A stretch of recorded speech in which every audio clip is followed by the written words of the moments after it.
Batting করার সময় যাদের ব্যাটের গ্রিপ ঘুরে যায়, দেখা যায় যে টপ হ্যান্ড যথেষ্ট টাইট থাকার পরও ব্যাটের যে অরিজিনাল গ্রিপ থাকে সেই গ্রিপটা অনেক সময় একটু স্কিড করে। গ্রিপটা ব্যাটের হ্যান্ডেল থেকে একটু আনস্টেবল থাকে। সেই ক্ষেত্রে তোমরা এই টেকনিকটা অ্যাপ্লাই করতে পারো। আমি যতদূর জানি বেশিরভাগ ভালো ভালো ব্যাটসম্যান, টপ লেভেলের ব্যাটসম্যানরা এই কাজটা করে থাকে। এটাকে আমরা লিকোপ্লাস্টার বলে থাকি।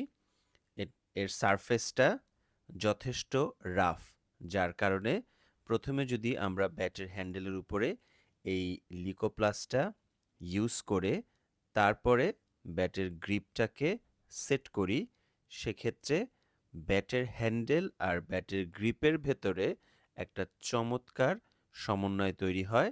চমৎকার গ্রিপটা খুব ভালোভাবে ফিক্স হয়, যার কারণে হাতের মধ্যে ব্যাট ঘোরার যে একটা পসিবিলিটি থাকে সেই পসিবিলিটিটা কমে যায় এবং সেই ক্ষেত্রে ব্যাটসম্যান তার অ্যাকচুয়াল সমস্যাটাও কিন্তু গ্রিপের কোথায় হচ্ছে ফাইন্ড আউট করতে পারে বা বুঝতে পারে।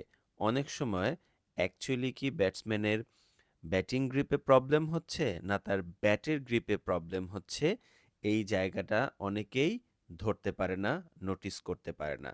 সো তোমরা যারা ব্যাটের গ্রিপে সমস্যা অনুভব করো, স্পেশালি বিগিনিং লেভেলে যারা ব্যাটসম্যান আছো, তাদের ক্ষেত্রে এই টেকনিকটা তোমরা অ্যাপ্লাই করে দেখতে পারো।